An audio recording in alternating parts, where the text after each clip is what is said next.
Président Terra Novès, bonjour. Bonjour. Merci de nous accueillir ici au sein de la mairie dans votre bureau. Alors que la Maison de l'Environnement a été inaugurée il y a quelques jours, que vous avez présenté le plan climat air-énergie pour Balma également, comment la ville aborde-t-elle les questions environnementales?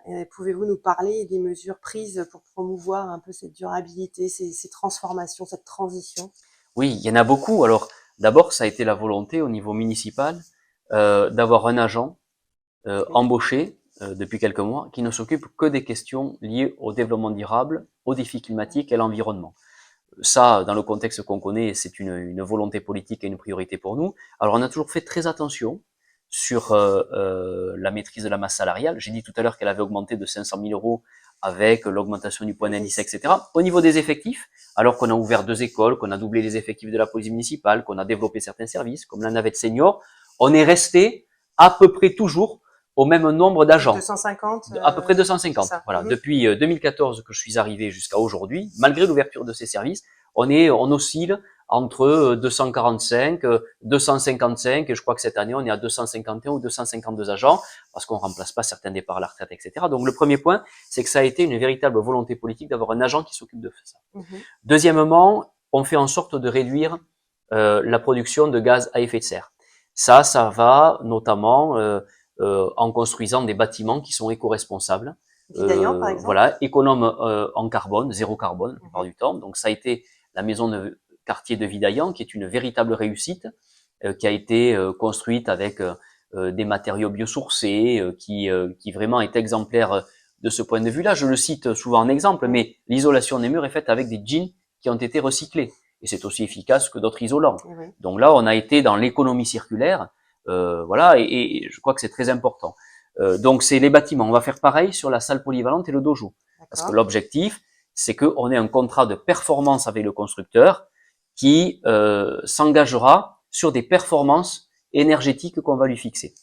Ensuite, c'est essayer de promouvoir tout ce qui est mobilité douce. Les mobilités douces, les mobilités actives. Il manquait de pistes cyclables sécurisées à Balma pour encourager l'usage du vélo, qui est une demande, qui est une attente, mais qui est aussi un engagement que nous avions pris en 2014. Et donc, on crée, à partir d'un schéma directeur, de vraies pistes cyclables. Donc là, on a des travaux qui vont commencer entre mi-2023 et fin 2023. Sécurisé, c'est vrai. Voilà, des aérostiers jusqu'au cyprier, sécurisé, c'est-à-dire c'est pas des traits sur la route. C'est ça. On fait une opération d'aménagement urbain. Parfois, on casse le trottoir, parfois on l'élargit.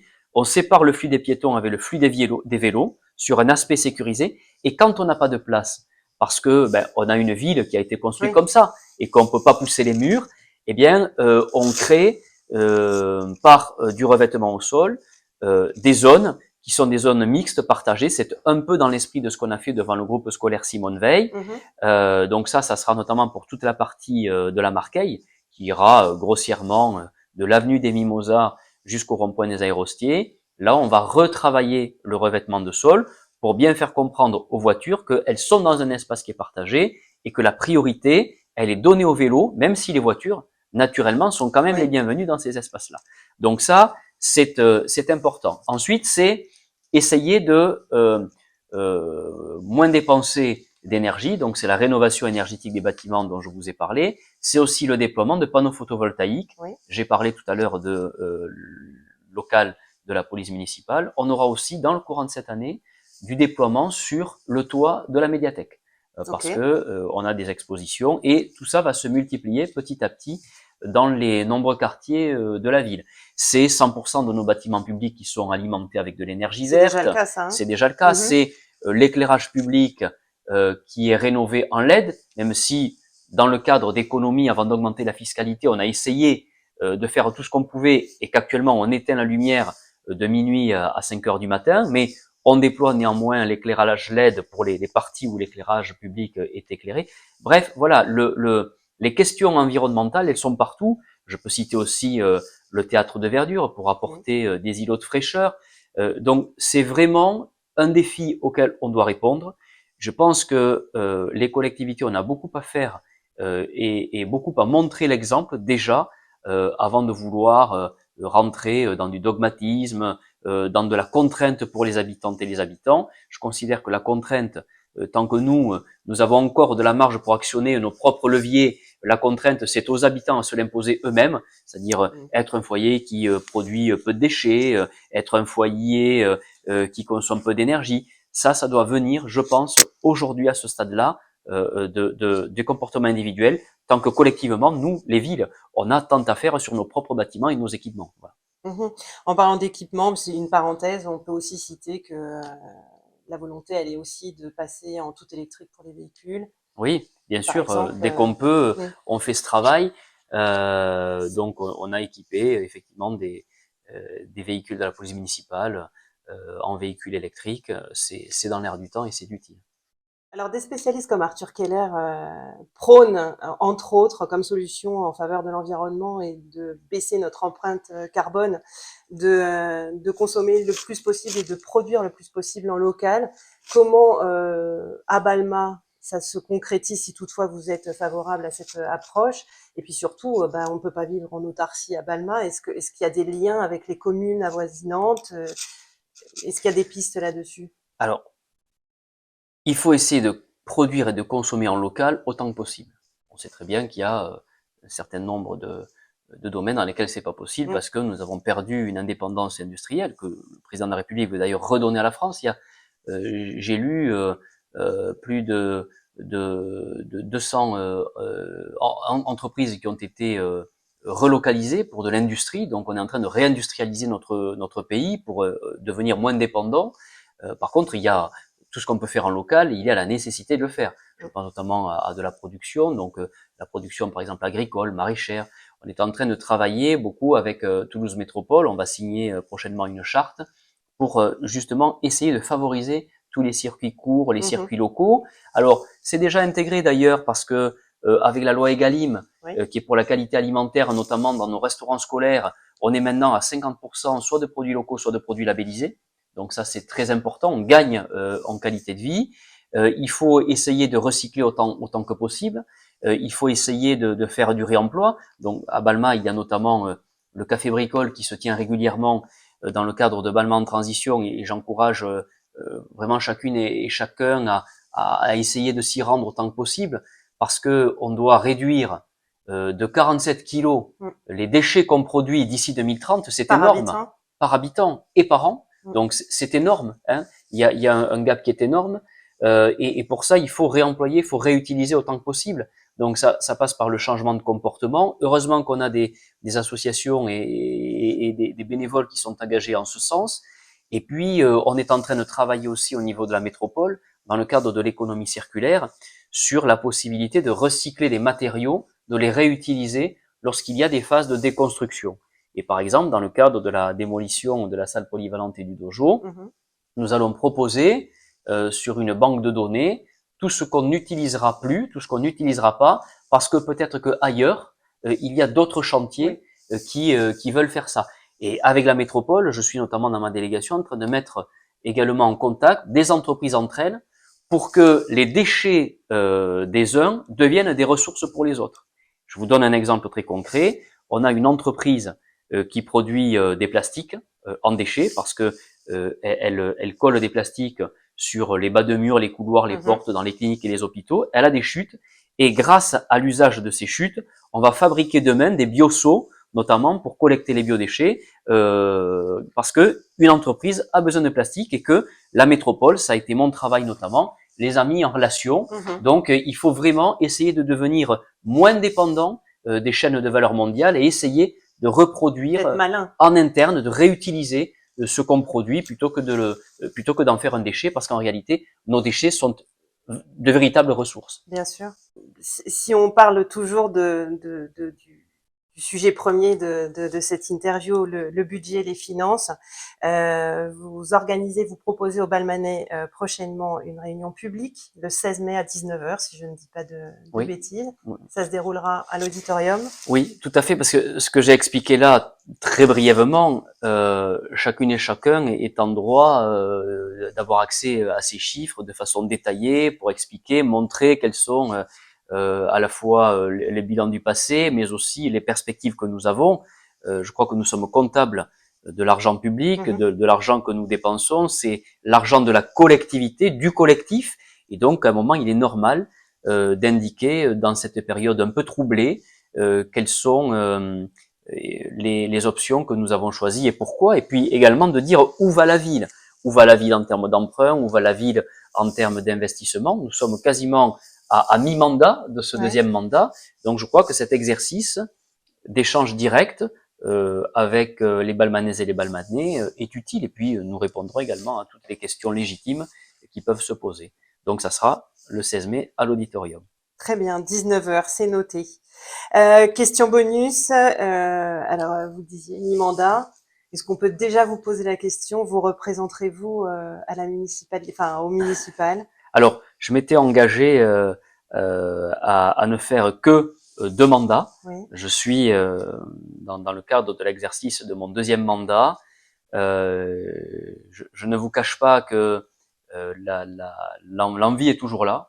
Voilà, j'ai toujours la foi, je suis toujours passionné par ce que je fais avec une équipe dans la ville. Vous me posiez la question tout à l'heure, est-ce que j'arrive à tout faire? J'arrive à tout faire aussi parce que j'ai partout, que ce soit à Décossette, que ce soit à la ville, que ce soit à la métropole, d'abord des équipes formidables, que ce soit des services, donc les agents, mais aussi et surtout les élus qui m'épaulent. Je partage le travail, je fais confiance. Moi, je suis là pour fixer le cap. Et donc, c'est parce que j'ai la chance aussi d'avoir de formidables équipes que j'arrive à tout faire. Et donc, avec cette équipe, on a, je crois, encore un petit peu de travail à faire. Elle est aussi en très grande partie très insistante pour que nous continuions ce travail.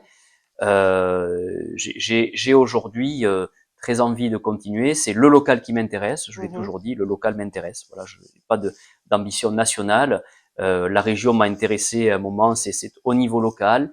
Je suis à la métropole. Je préside Décossette. Je suis engagé dans ma ville.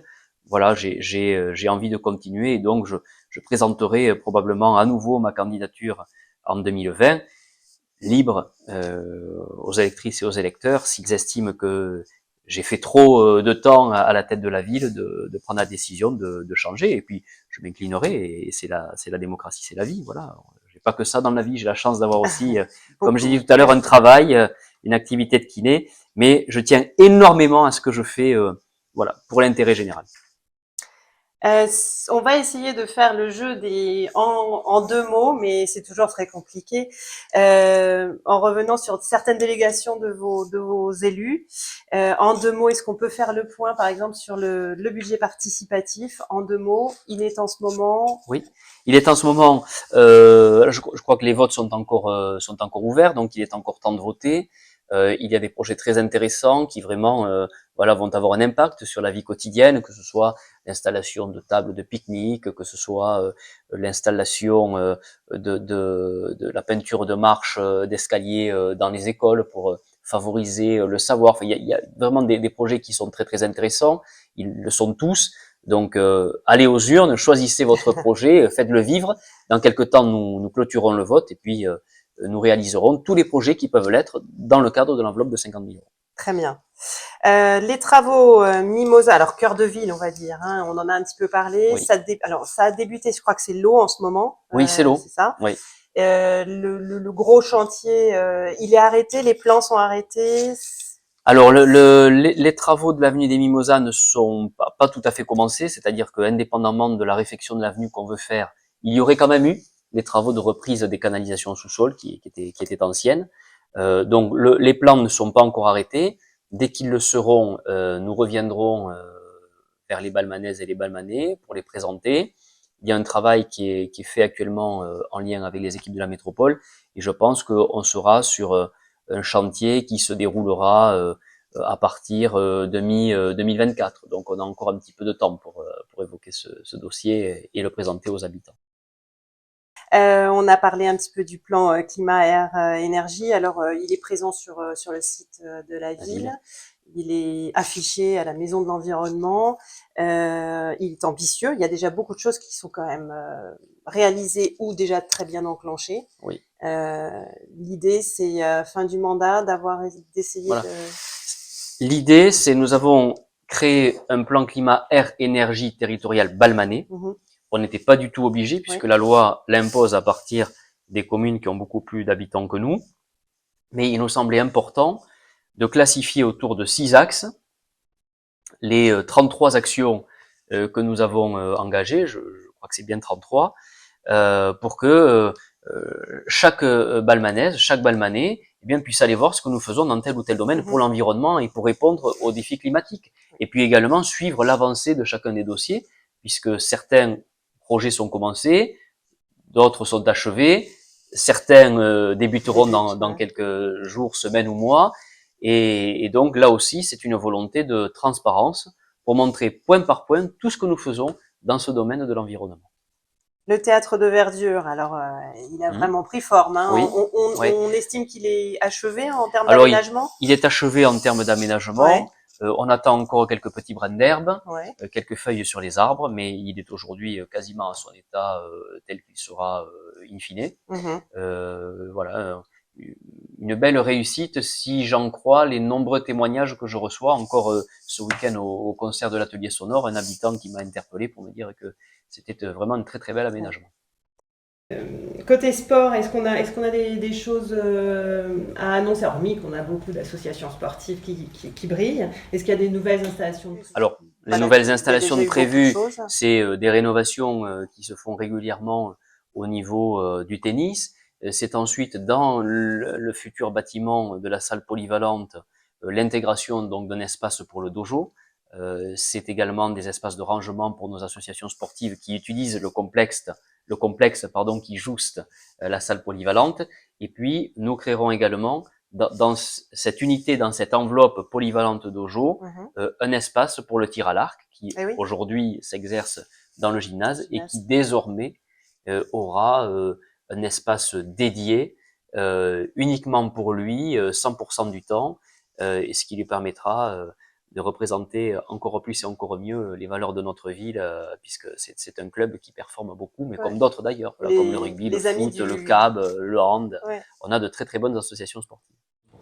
Les amis du Balma Club vont être contents. Tout à fait. Les prochaines grandes animations avec à sa tête le comité des fêtes et puis c'est une Argentin pour la ville au 14 juillet, fête de la musique. Voilà, je crois qu'il y a dans le courant du mois de juin également les food trucks, voilà, avec Toulouse à table, cette grande expérience où tout le monde se retrouve place de la Libération autour de food truck et d'un peu de musique qui est un grand succès. Donc ça c'est un prochain grand événement qui viendra en effet.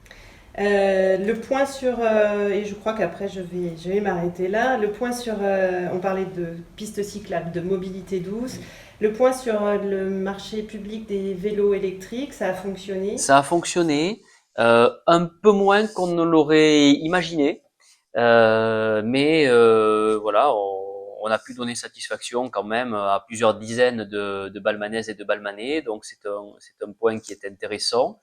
Voilà, donc plutôt positive, mais je pensais que ça aurait bon après ce sont des sommes qui tout de même sont conséquentes, donc on fait quand même attention quand on investit dans un vélo électrique, on réfléchit plutôt à 2 fois, et donc voilà, une cinquantaine de balmanaises et de balmanais qui ont répondu présent quand même. Monsieur le maire, un grand merci de nous avoir reçus. Merci à vous. À très bientôt. Mais à bientôt. Merci beaucoup.